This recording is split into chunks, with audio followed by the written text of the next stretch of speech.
மக்கள் அனைவருக்கும் வணக்கம். இன்றைய காலகட்டத்தில் இரும்பு சத்து குறைபாடு நிறைய பேருக்கு வர ஆரம்பிச்சிருச்சு. அந்த குறைபாடுனால அனிமியான்னு சொல்லக்கூடிய இரத்த சோகை, சோர்வு, மந்தமான உடல்நிலை, மூச்சு திணறல் போன்ற பல பிரச்சனைகள் ஏற்பட ஆரம்பிச்சிருச்சு.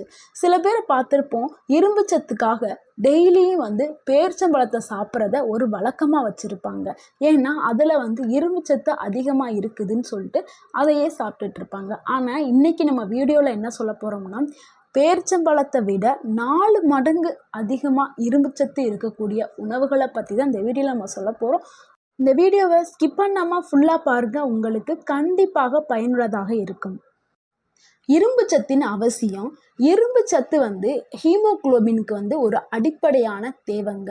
ஏன்னா ஹீமோகுளோபின் அதிகமாக இருக்கும் பொழுது தான் நம்மளுடைய ரத்தத்தில் ஆக்சிஜனை அது எடுத்துகிட்டு போகிற வேலையை அது ஃபாஸ்ட்டாக செய்யும். ஸோ ஹீமோகுளோபின் நம்ம உடலுக்கு முக்கியமான ஒரு பொருள். அதாவது பெண்கள் மற்றும் கர்ப்பிணி பெண்களுக்கு இந்த இரும்பு சத்து மிகவும் அவசியமான ஒன்று. அதாவது ஒரு நாளைக்கு பெண்களுக்கு 18 மில்லிகிராம் அளவு இரும்பு சத்து நம்ம உடலுக்கு தேவைப்படுது. அதே மாதிரி ஆண்களுக்கு 8லிருந்து 10 மில்லிகிராம் இரும்பு சத்து தேவைப்படுகிறது.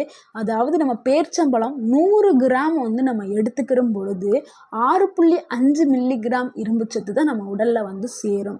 ஆனால் நம்ம இப்போ பார்க்க போகிற உணவு அந்த பேரிச்சம்பழத்தை விட 4 மடங்கு சத்துக்களை கொண்டது. 4 மடங்கு அதிகமுள்ள இரும்பு சத்து உள்ள 5 உணவுகளை தான் இப்போ நம்ம பார்க்க போகிறோம். அதில் முதல் உணவு முருங்கைக்கீரைங்க. முருங்கைக்கீரையில் அதிக அளவில் எல்லா விதமான சத்துக்களுமே அதில் இருக்குது.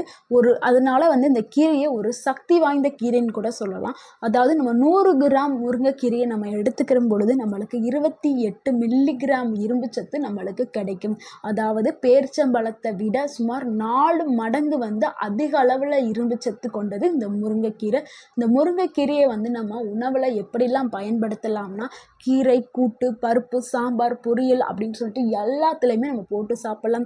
கருவேப்பிலையை எப்படி அனைத்து குழம்புகளையும் 2 இது உருவி போகிறோம், அது மாதிரி இதை 2 இலையை இப்படி உருவி போட்டிங்கன்னா உங்களுக்கு டெய்லி உங்களுக்கு இரும்பு சத்து உங்கள் உடலுக்கு சேர ஆரம்பிச்சிடும். அதனால் எல்லா குழம்புகள்லையுமே நீங்கள் சேர்த்துக்கிறது நல்லது. அப்படி இல்லைன்னா நீங்கள் பவுட்ரு பண்ணி நீங்கள் இட்லி தோசை கூடயும் சாப்பிடலாம், சாப்பாடுலையும் போட்டு சாப்பிடலாம். இது மூட்டு வலியை சரி செய்யும். ரத்தத்தை அதிகப்படுத்துகிற தன்மை இந்த முருங்கைக்கீரைக்கு இருக்குது. கண் சார்ந்த அனைத்து பிரச்சனைகளையுமே சரி செய்யும் தன்மை இந்த முருங்கைக்கீரைக்கு இருக்குது. அடுத்த உணவு கருப்பு உளுந்துங்க. நீங்கள் இட்லி தோசைக்கு உளுந்து ஆட் பண்ணுவீங்க. அது தோல் நீக்கிய வெள்ளை உளுந்து.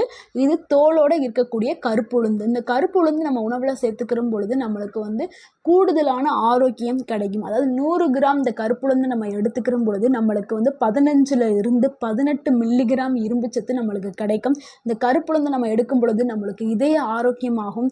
இதை இட்லி தோசை மாவுல நம்ம சேர்த்து அரைச்சி சாப்பிட்லாம். இல்லை இதை உப்புமா செஞ்சு சாப்பிடலாம், இல்லை இட்லி பொடியாக செஞ்சு நம்ம சாப்பிடலாம் இந்த உளுந்தை. இல்லைன்னா நம்ம உளுந்தங்களி அப்படின்னு சொல்லிட்டு வாரத்துக்கு ஒரு முறை உளுந்தங்களியை கிண்டி சாப்பிடும் பொழுது நம்மளுக்கு இரும்புச்சத்து குறைபாடே வராது. முக்கியமாக பெண்களுக்கு ஹீமோகுளோபினை அதிகரிக்கிறதுக்கு இந்த உளுந்தங்களியை நீங்கள் எடுத்துக்கிறலாம். அடுத்து பம்பரக்கொட்டை இல்லைன்னா பம்பர கிரவுனட் அது பேர்.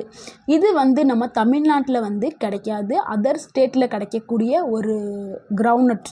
அதாவது நம்ம எப்படி வேர்க்கடலை எப்படி நம்ம சாப்பிட்றோம் அது மாதிரி இந்த பம்பரக்கொட்டைகளை நம்ம சாப்பிடணும். இது மண்ணுக்கு அடியில் விளையக்கூடிய ஒரு பருப்பு வகை தான். இது பாரம்பரிய நாட்டு பருப்பு வகைங்க. இது 100 கிராம் நம்ம எடுத்துக்கிற பொழுது நம்மளுக்கு 20 மில்லிகிராம் இரும்பு சத்து நம்மளுக்கு கிடைக்கும். முக்கியமாக இது வெஜிடேரியன்ஸ், அதாவது நான்வெஜ் சாப்பிடாமல் இருப்பாங்களே அவங்க வெஜிடேரியன்ஸில் இதை ஆட் பண்ணும்பொழுது அவங்களுக்கு கூடுதலான புரோட்டீன் சத்தும் இதில் கிடைக்கும். இதை நம்ம வேர்க்கடலை மாதிரியே அவிச்சு வறுத்து சுண்டல் குழம்பு எல்லாமே செஞ்சு நம்ம சாப்பிடலாம். அடுத்து சுண்டைக்காங்க. இந்த சுண்டைக்காயை சுமார் 100 கிராம் நம்ம எடுத்துக்கிற பொழுது அதில் 12 mg இரும்பு சத்து நம்மளுக்கு கிடைக்கும். இந்த சுண்டைக்காயை நம்ம சாம்பார்லேயோ இல்லை இதை கருவாட்டு குழம்பு இல்லை மற்ற குழம்புகளாக கூட புளிக்குழம்புல கூட சேர்த்து நம்ம சாப்பிட்லாம். இதை பச்சையாக இருக்கிறத கூட்டு செஞ்சு சாப்பிட்லாம், சாம்பாரில் போட்டு சாப்பிட்லாம், சட்னி கூட செஞ்சு இதை சாப்பிட்லாம். இதில் உள்ள இந்த லைக்கோபின் ஆன்டி ஆக்சிடென்ட் நம்ம உடலுக்கு நிறையா நன்மைகளை கொடுக்கக்கூடியது. அடுத்து வந்து பாசிப்பயிறுங்க. அதாவது ஊற வச்ச பாசிப்பயிறு இல்லைன்னா ஸ்ப்ரவுட் அப்படின்னு சொல்லுவோம்ல, அந்த அதாவது இது 100 கிராம் நம்ம எடுத்துக்கிற பொழுது நம்மளுக்கு 14 எம்ஜி இரும்புச்சத்து நம்மளுக்கு கிடைக்குது. இதை நம்ம காலையில் வந்து அப்படியே பச்சையாக நம்ம எடுத்துக்கிறது ரொம்ப நல்லது. சில பேருக்கு வந்து பச்சையாக சாப்பிட்றது பிடிக்கலன்னா நம்ம இதை வந்து வேக வச்சு சாப்பிட்லாம். இதில் காலையில் எடுத்துக்கிறதுனால நம்மளுக்கு என்ன நன்மை கிடைக்குன்னா, நாளைக்கு தேவையான எனர்ஜி ஃபுல்லாக கிடைக்கும், நல்ல பசியையும் ஏற்படுத்தும். இது குழந்தைகள் பெரியவர்கள் எல்லாருமே இதை சாப்பிடலாம். இந்த இரும்பு சத்து உணவுகளை நம்ம சாப்பிட்ட உடனே அடுத்து என்ன உணவு நம்ம சாப்பிடணும்னா, விட்டமின் சி நிறைந்த உணவுகளை நம்ம எடுத்துக்கிற பொழுது நம்மளுக்கு இந்த முழு சத்தும் வந்து நம்ம உடலில் போய் சேரும். அதாவது விட்டமின் சி நிறைந்த உணவு அப்படின்னா எலுமிச்சை நார்த்தங்காய். இந்த எலுமிச்சையில் வந்து எலுமிச்சை ஜூஸ் இல்லை நார்த்தங்காய் ஜூஸ், இந்த மாதிரி விட்டமின் சி உள்ள உணவுகளை நம்ம எடுத்துக்கலாம். அதாவது இந்த உணவுகளை சாப்பிட்டோன்னே பால், டீ, காஃபி இதெல்லாம் வந்து குடிக்காதீங்க. அப்படி குடிச்சிங்கன்னா உங்களுக்கு முழு சத்தும் உடலில் போய் சேராது. ஸோ வந்து இந்த மாதிரி நீங்கள் சாப்பிடாதது ரொம்ப நல்லது. பேரிச்சம்பழம் வந்து ஒரு நல்ல உணவு தான். ஆனால் வந்து அதை விட இரும்புச்சத்து அதிகம் உள்ள இப்போ நான் சொன்ன 5 உணவுகள் தான். ஸோ இந்த 5 உணவுகளை வந்து நீங்கள் தினசரி உங்கள் உணவில் சேர்த்துக்கிறங்க. அப்படி சேர்த்துக்கிட்டிங்கன்னா உங்களுக்கு வந்து அனிமியான்னு சொல்லக்கூடிய இரத்த சோகை, சோர்வு, உடல் சோர்வு, கை கால் வலி எல்லாமே வந்து உங்களுக்கு விலக ஆரம்பிக்கும். நம்ம இயற்கையான உணவுகளை வந்து வாரம் ஒரு முறையாவது நம்ம வீட்டில் வந்து சேர்த்துக்கிறது நம்மளுக்கு ரொம்ப நல்லது. ஸோ இந்த வீடியோ உங்களுக்கு பிடிச்சிருந்துச்சுன்னா லைக் பண்ணுங்கள், ஷேர் பண்ணுங்கள், கமெண்ட் பண்ணுங்கள். மறக்காமல் எங்கள் சேனலை வந்து சப்ஸ்கிரைப் பண்ணுங்கள். தேங்க்யூ ஃபார் வாட்சிங்.